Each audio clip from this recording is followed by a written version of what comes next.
I'd love to share with you one of my favourite poems from my childhood, a poem called Mr Blob by E V Rieu.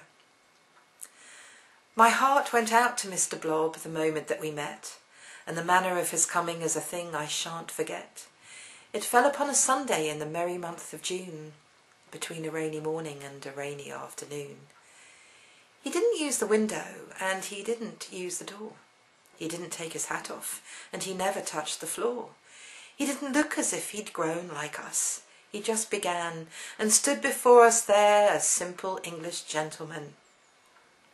He wasn't very dandified or dainty in his dress, and the absence of his trousers seemed to cause him no distress, for the smile upon his features was a marvel to behold, and underneath that button vest there beat a heart of gold.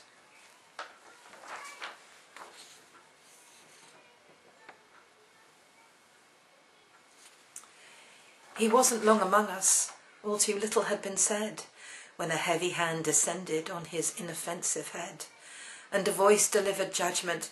"Mr Blob is far too stout, he's a silly little fellow, and I mean to rub him out."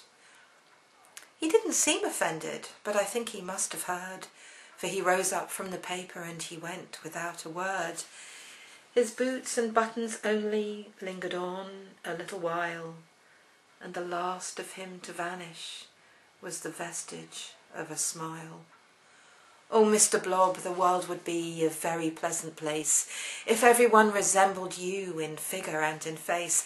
If everybody went about with open arms like you, the stars would all be brighter and the sky a bluer blue.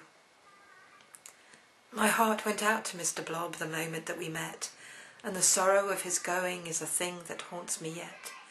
And often when the clouds are low, I sit at home and sob, to think that I shall see no more the face of Mr Blob.